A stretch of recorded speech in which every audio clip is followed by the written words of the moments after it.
Good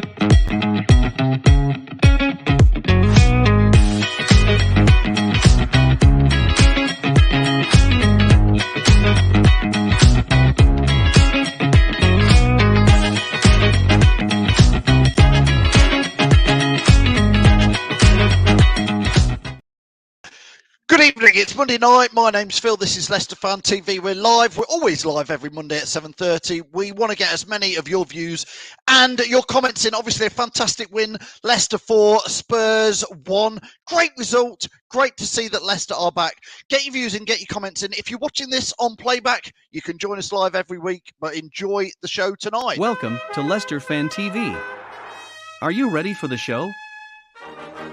Thanks to our sponsors, ADT Taxis, Everards, Pukka Pies, Pink Car Leasing, Leicester Riders, Hollogram, The Fox's Arms, Peter's Pizzeria, Hope Against Cancer, and Newby Co estate agents. We want your views, we want your comments, so join us live. 5, 4, 3, 2, 1.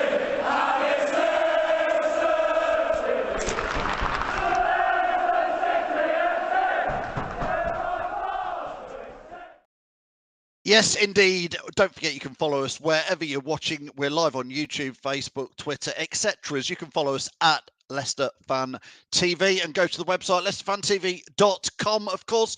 But this is your show. This is all about getting as many of your comments on there as we can. Carlos, good evening. We are back. It actually feels like we're back. How long has it been, Carlos, since you've been and watched a match and thought, that's the Leicester we've all got a little bit used to since winning the Premier League? That was the spirit we like to see. Karen, good evening on to Karen Kennel. Hope you're well. What a result. It was, to be fair, most fans outside the ground, outside the Blues bar and up to the game, everybody we were chatting to was saying, actually fancied us to do all right, but I'm not sure we quite fancied a 4-1, although Sean, if he's watching, did predict 4-0, so well done to him. LCFC Gray says, hello, Leicester are back. I should be singing that, shouldn't I, really, for you? Great, maybe next time. Craig says, what a great game. Loads to talk about, Craig. What do you want to talk about? Do you want to talk about which was the best goal? Who was man of the match? New players doing well. New players didn't really see much of Tete, but obviously had an impact in there. Peter McIntosh says, brilliant game. What a result. Great to get in there. Spurs got mashed, says LCSC. Great. They did, to be fair. Considering they just beat Man City the week before, they didn't offer a lot, did they?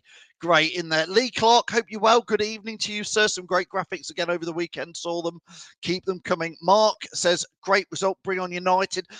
Suddenly, we'll talk about Man United towards the end of the show, Mark. But listen, they must be looking at Leicester over the last 2 weeks and thinking, not a great time to play Leicester. Man United, obviously, v Leicester, Sunday's 2 o'clock kickoff.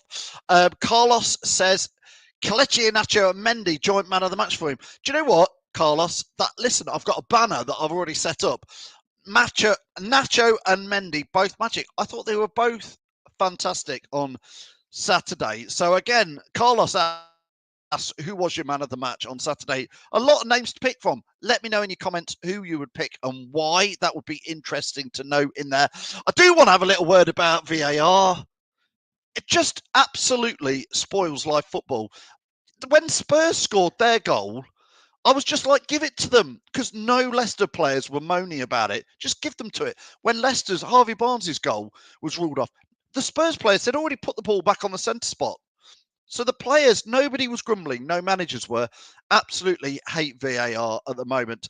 Mark says Barnes' goal was onside. I think even at the game you could see that it probably was onside in there. Jason says Mendy, man of the match. He says in there. Aggie, hope you're well, Aggie, says great 6 points. Yeah, I got to be with you, Aggie. I wasn't expecting 6 points out of the Villa and the Spurs games, but very, very happy about that. Peter says the ref was poor as well. Craig, definitely want to talk about Kristiansen. I think it's with a K, Craig, if we're being honest. It's Kristiansen with a K, but he was awesome. I love it. Jamie from the Fox's Arms. Jamie, enjoyed having a beer with you on Saturday. Are you back in Alcudia already? Hope the journey was good. He says VAR is a bag of shite. Keep getting your comments in. I've got Mark going to be joining us live very, very shortly to get his views in. So hopefully Mark's ready to join us. The councillor, good evening, sir, says Mendy was man of the match. I think he came off after about 69, 70 minutes, didn't he? But he played, and we were talking about him in the office earlier, and we actually said, Jamie Reedy said, actually, that's probably the closest we've seen anybody play to Kante since Kante left. It was a great performance, did ever so well. Sharon says, let's hope we can play like this regularly now after ripping Spurs to shreds. Hope so. Jamie got home safe, back in the sunshine. Andrew, hope you're well. Get your views in, Andrew. Are you pleased, Andrew, about Saturday's result? Of course you are. Who was your man of the match, though, Andrew? Let me know, and we'll get it on screen. Lee says, the doubling up on Tete helped others get in the game. Exactly, Lee. I'm glad you pointed that out. It worked a treat. Because they'd seen what Tete was like against Villa, they did double bank against him, which opened things out. And, of course, you want to talk about Maddison getting that role back as number 10. I'm going to add Mark in now. Mark, hopefully ready to join us. Good evening, Mark. Hope you're well. Hi, Phil. Yeah, great to be here. Great to discuss a victory. It is. I mean, we had a little brief chat before the game, Mark, didn't we, on Saturday outside the Blues Bar, the Fox and Saw, whatever they want to call it now. It's still the Blues Bar to me. We were both quite excited about the game before it happened, weren't we? We were both fancying a Leicester win. It was one of those where I think the difference that a win made at Aston Villa before just changed everyone's mindset. So I went with 3-1 to Leicester before the game, and I thought that we were going to score goals. I thought we'd concede, so it didn't really come as a surprise when we did. But yeah, really optimistic, and looking at the next two games now as well, optimistic about them, but delighted to get 3 points at the weekend. Mark, we've got a lot of comments to get through this evening. Mirko, hope you're well. I think, Mark, you met Mirko as well, our Dutch Fox, all the way over from Holland. Mirko, hope you got home safe. Flying visit. Great game. Andrew just mentions Super Sutar here at centre-back. Now, after the game, Mark, I said, do you know what? He reminds me of Robert Huth after that performance because it was no nonsense. He's not going to win man of the match for that performance, but just a good, solid centre-half performance. And I thought he looked good with Wout Faes as well. What's your take on how he's settling in?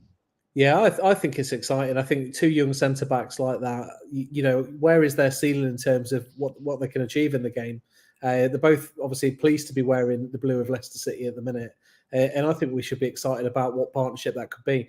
I'd find it very difficult to put Johnny Evans back into my strongest 11, even if he's fit at the moment. So, yeah, really pleasing start for the way that he started, and excited about what those two can achieve in the future. I mean, Suter's a big lad, Mark. I don't think it's hard to really. I mean, you see him on the pitch and you think, he's further away than people like Danny Ward and people, and he's towering above them. It is just a solid unit, isn't he? Yeah, he made the mistake, or he didn't make the mistake. Maybe Mendy made the mistake of standing near him just pre-match. and I think you can get about 3 Papi Mendis to a Harry Suter. He is an absolute giant of a man. And he's really, someone said to me at the weekend in the right, that it's the defender that we thought we were getting when we signed Vestergaard. Someone that, he can jump. He's big and he can jump and he can win headers. And he's faster over the ground. And he looks like he could be the real deal for us. You said Robert Huth before, but he reminded me a little bit of a young Harry Maguire, and I mean that in the most positive way about Maguire when he first signed for us there. I've got no problem. I've always rated Harry Maguire. Thought he did a more than decent job for us, and he's obviously done well at Leicester. Jason says here, Mark, that's the Leicester we've been missing. It's hard. Is it hard to say what's that magic ingredient that was there on Saturday against Villa? Or is it just blooming obvious? Is it things like Dave says, Madders, keep Madders as captaining? Put Madders being released into that central role and being on song. Perhaps it's just having a bit more of the right players in the right places, Mark. Yeah, it's round holes and round pegs, isn't it? And it makes a big difference. I think confidence plays a huge part in it, and optimism as well. Because we were going into games almost beat before we'd started it a few months back or a few weeks back, once we'd resumed after the World Cup. We're now going in with optimism. The players that have got the skill and the quality can show that with much less fear at the moment, and I think that makes a big difference to us. But yeah, absolutely delighted with the way things are going. I mean, Terry says here, Madders must remain captain until the end of the season. I did say at the start of this season, when they made Yuri captain, I'd have made it Maddison. Yeah. Would you, Mark, now carry on with Madders as captain? Exactly the same conversation. I think I think we need to be realistic about James Maddison in terms of his future. And as much as it will hurt anyone listening to hear this, I think he'll probably go on to bigger things at the end of the season, while we can still get a decent fee for him. If he was to sign a 4 or 5 year contract, he would be the future of the football club and could be the captain for years to come. I think he's got he's got all of the ingredients, isn't he, to be a great captain. He's confident. He demands a lot of the other players around him. And I was delighted for him at the weekend, and he looked like he really enjoyed it as well. Mark, I'll be back to you in just 1 second. I've got to get a load of comments on here. Booba says, watching from the US, hated VAR. I'll ask Mark about that in a minute. I absolutely hate VAR as a fan. It drives him crazy, he says there. Andrew says, Ward is the weak link again. He is. There was that little mix-up, Andrew, with Castagna as well in there. What was going on? Keith says, how did VAR get the decision wrong? Should have been 5-1 in there. Dorco says, Mendy over Ndidi for the rest of the season in there. Let's bring Mark back in for that comment from Dorco there. Mark, Mendy, we said earlier, maybe his best performance since we've seen Kante in a Leicester shirt. And Ndidi's had some great performances, but... Absolutely.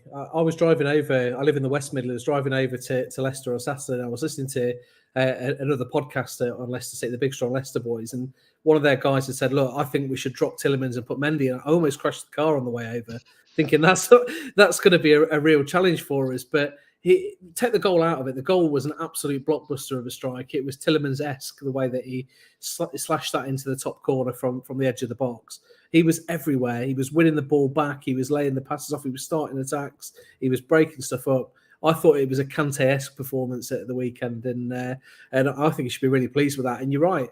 After that sort of game, how can you drop him after that? I don't think you can. I'm looking forward to him going to Old Trafford and doing the same against Fred. No, I agree in there. Terry says as well, and again, we're dodging around here, Mark, but the atmosphere was a lot better. Terry says an atmosphere we've been missing at the KP. But again, that atmosphere comes, Mark, from actually seeing something on the pitch, doesn't it? It's hard. It's hard to get fans going when it's dour. We stopped playing the sidewards football, didn't we?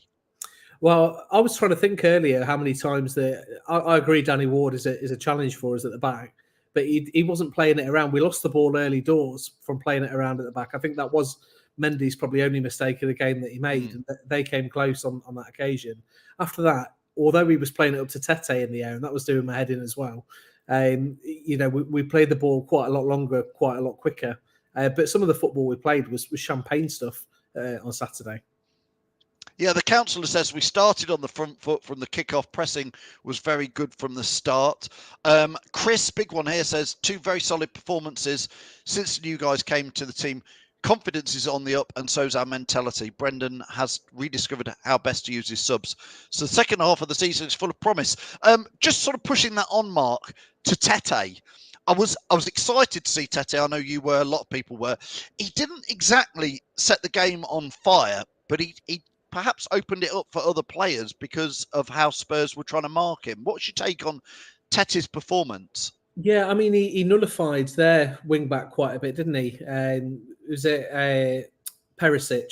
He couldn't quite get forward as much as I think he would have liked to because he had an eye on Tete. So it's that danger. I think the danger with Leicester a few games ago, Phil, was that we were coming that one-dimensional. We knew that play was going to go through Harvey Barnes, especially when Maddison wasn't playing. We were quite predictable, easy to defend against. You tried defending against us. Well, look at how they tried to defend against us. You've got Iheanacho, you've got Tete, you've got Barnes, you've got Maddison. And all these threats are something different, aren't they? Tete did the basics fairly well, I thought. I think there's more to come from him. I think he was probably better against Aston Villa. But, hey, we've got a Brazilian in our squad now. How exciting is it? It was exciting. And we've talked about Tete. We talked a little bit about Mendy. We talked a bit about Madders. But I want to talk to you, Mark, about that new centre-forward we signed wearing the number 14 shirt. We've been crying out for a centre-forward. It's great that we went and bought one called a Kelechi Iheanacho. Only 5 years ago. 5 years ago, and suddenly, Brendan's decided to play him. But maybe we've been talking about that Nacho should be playing a little bit more, Mark. And again, I think Vardy's time's maybe coming to an end. Daka, for me, doesn't do it. Kelechi on his day is a great player. Is he top 10, isn't he, for goals and assists for any player that's played 150 games in the Premier League? He's got a goal or assist every 112 minutes. And when you look at that is a crazy, crazy stat. He's so effective, though, Phil. I thought he was... I think you can talk about man of the match on Saturday and put a good case for 4 or 5 of them. But Kelechi Iheanacho was superb. I mean, what he did to Eric Dyer on his goal, it should be illegal, really. He stopped him, he started him, he pulled him inside, he dragged him away, and then he's curled it in from the edge of the box from a standing start.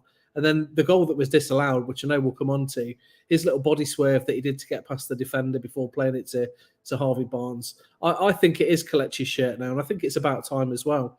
And really, really, it should be him now till the end of the season, I think, to show what he can do. The councillor says Kelechi, absolute baller, superb. Jack says he holds the ball up well, builds up well, runs in behind. He's a striker you just don't know how to defend against. Wayne says Nacho is a class act, should be used more in there. Domino Kid says perhaps this is a new team that's emerged these past 2 weeks. We can build on this and something special can happen. What that is, who knows? Future is bright with or without Brendan in there. I think Nacho, he holds the ball up well. I'm not sure Nacho knows, Mark, what he's going to do some of the time with the ball. He certainly tries a few flicks and tricks, but generally he looks after the ball really well. And I think he offers you that hold up play as well as somebody who can finish and somebody who can. He's very inclusive in his play, unselfish. Yeah, he is. You look at when he wasn't playing and we went with Daka and we didn't have Maddison and Barnes was by himself, and then that was no sort of coincidence that they were Barnes' toughest games because he didn't really have much of a chance playing Iheanacho up there the way that he plays, and he can bring the wingers in either side.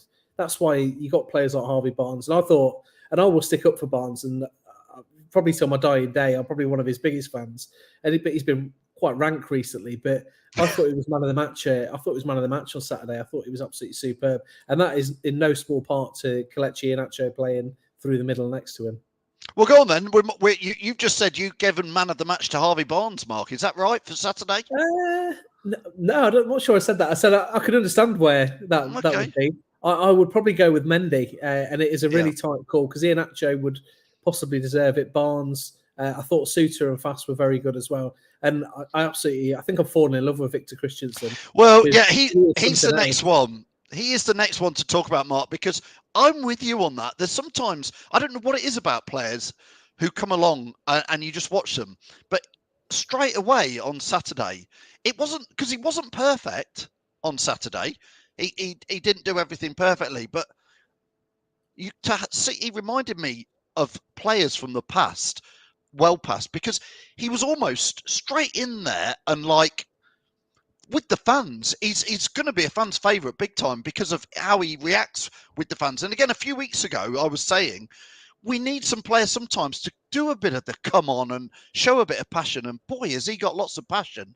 Well, that's what we've lacked this season, isn't it? If you were to break the season down of when things weren't going well, there was a huge disconnect, I think, between the lads that were playing, whether they looked like they cared or didn't care. I think it was questionable. Obviously, they do care. I think there's a lot of them that have Leicester City running through their blood. But this guy's come in. He just before they scored, actually, at the weekend, he put one over the bar, managed to get it from underneath his own bar and get it over. And he was celebrating in the net to celebrate the fact that he got it away. I can't wait to see. I tweeted yesterday. I can't wait to see what happens when he scores. I think he'll go full Tamori Ketsbayer, and the advertising hoardings will take a bit of pain for it. But I think he's got every element to his game to be a real fan favourite for years to come. And he's 20 years old. And I think we forget that. I think he's a really, really exciting player. I mean, Mark, I like Luke Thomas and I still hope he develops and he brings him in. But Luke Thomas is slightly older than Victor Kristiansen. Yeah. And like you say, Victor Kristiansen, he looks a more solid unit.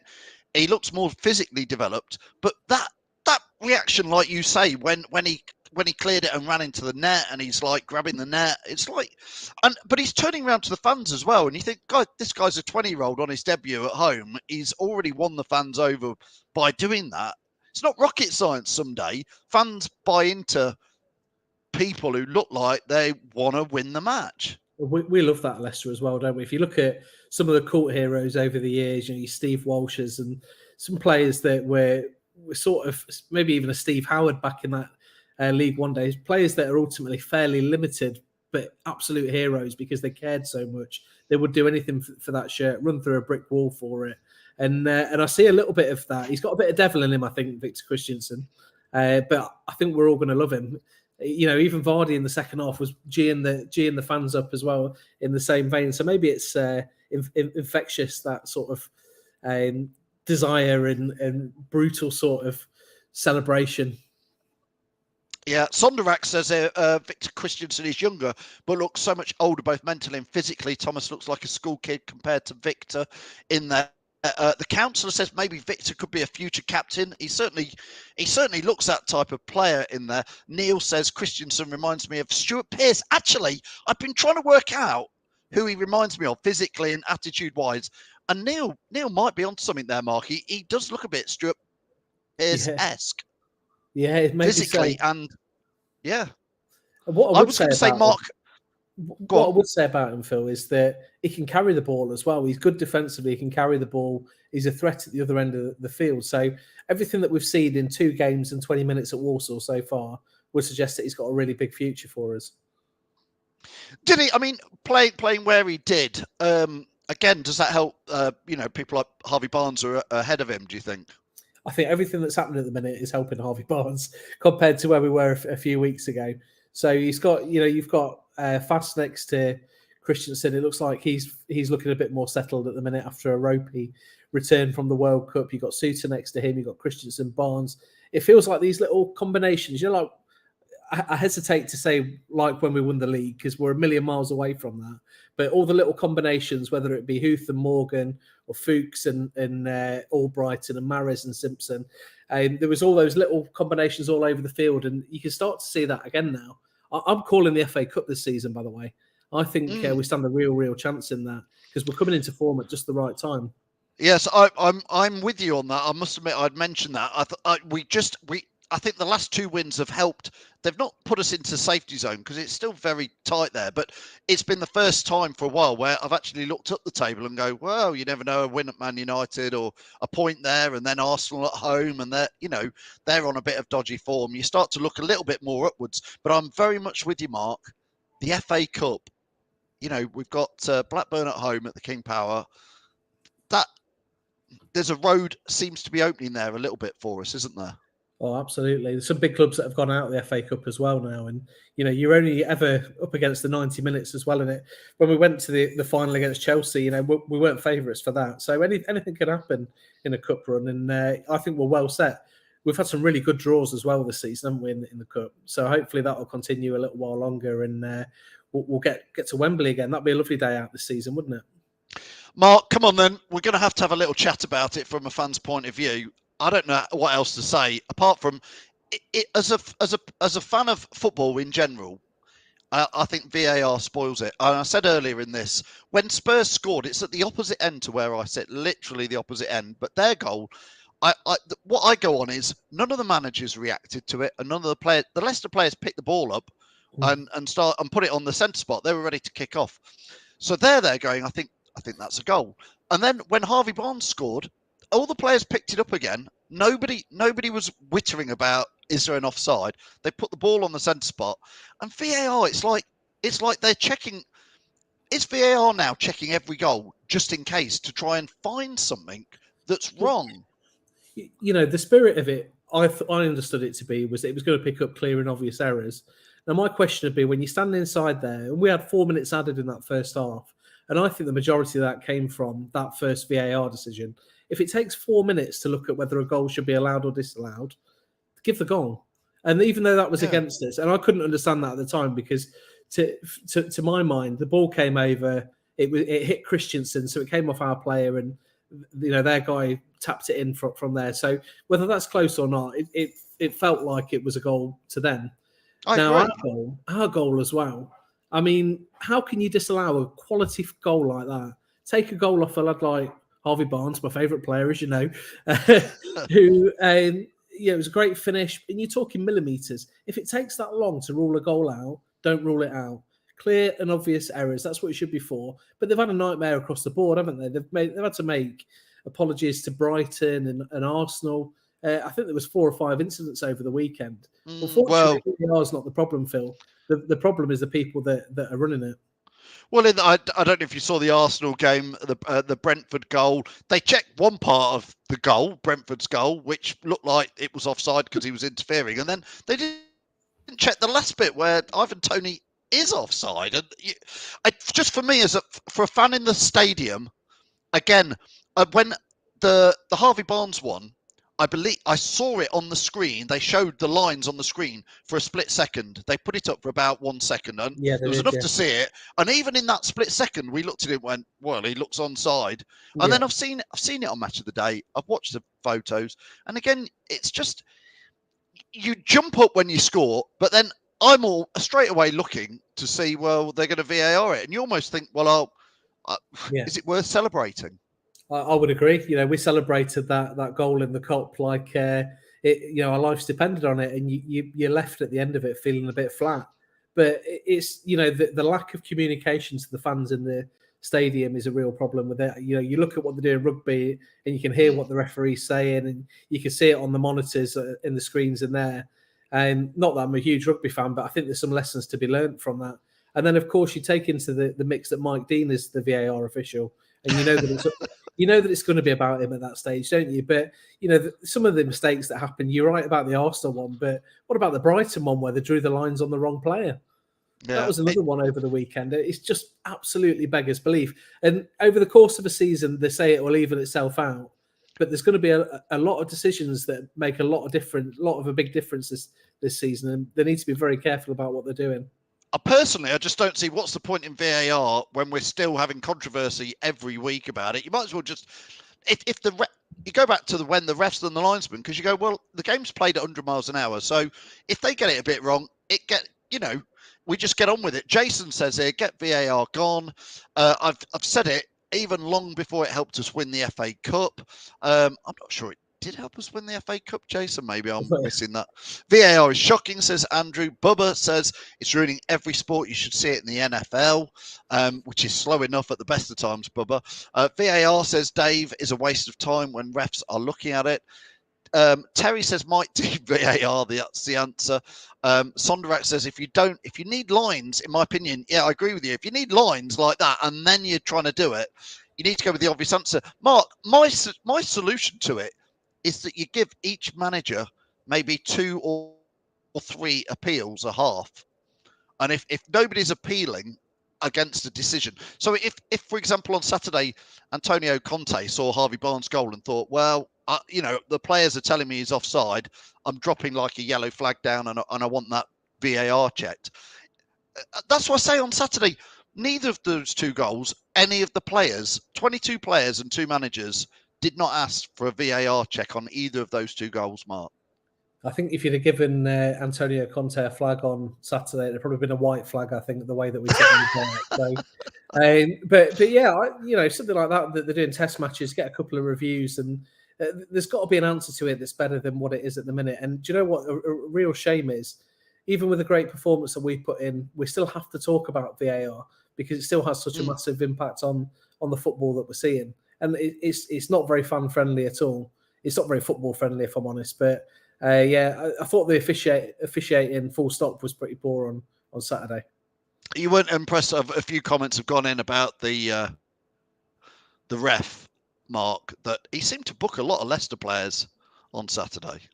Well, we had 5 booked, didn't we? I can't remember the last time. I think do you get reported to the FA if you get 5 booked? You've got to justify what happened, I think. So it wasn't that sort of game. It wasn't a game where everyone was flying into tackles left, right and centre.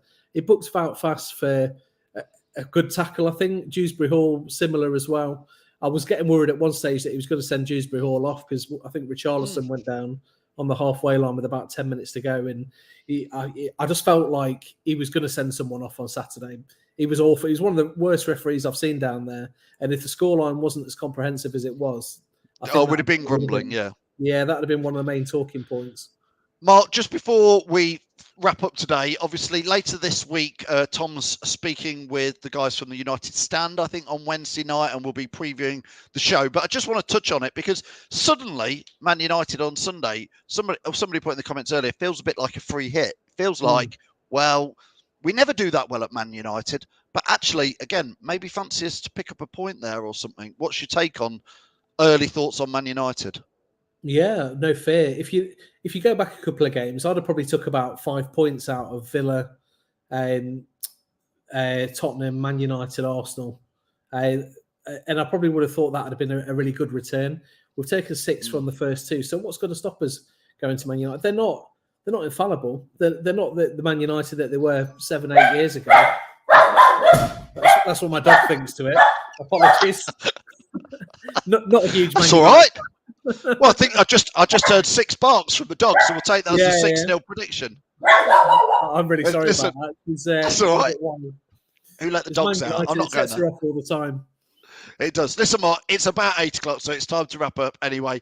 Just let us know. You do your podcasts sometimes, don't you? Tell us about those just very briefly before we let you go. Yeah, I mean, we've done 60-odd podcasts now on It's 11 at 7 for Jamie Vardy. We're going to scale that back a little bit because I'd really like to come and spend a bit more time talking to you guys on LCFC Fan TV. So it is available on all streaming platforms and all the rest of it. So give it a listen. Lots of interviews with ex-players on there. That's sort of our USP.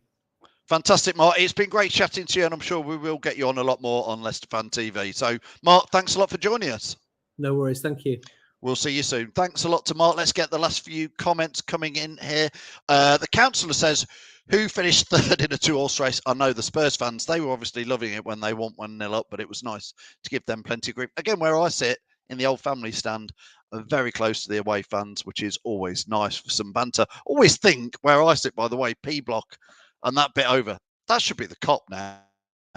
You should just come and make some noise over there. I see Union FS in the cop and in the corner. You're nowhere near the away fans. We need to. That's a different story for a different debate for a different day. Anyway, Dave says, I think the ref should go Specsavers for an eye test. He could borrow these. Trust me, Dave. No Tint says VAR and financial fair play are just tools to help the greedy top 6. I think you're probably right there with some of that. The councillor says Tottenham get battered everywhere they go. The Bronze Plumber says 1-2 to the Foxes at Old Trafford. They'll be tied from the Barcelona trip. Is that this week?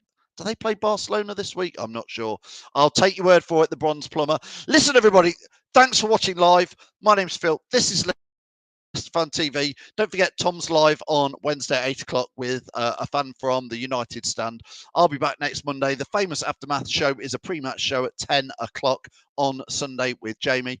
And Reedy and Sam will be doing a preview later this week. Thanks again to Mark from It's 11, It's Heaven, the Jamie Vardy podcast. It's been great to have him on. I'm sure we'll see a lot more of him. From me, Phil, follow us at Leicester Fan TV, and I'll see you on Sunday. Welcome to Leicester Fan TV.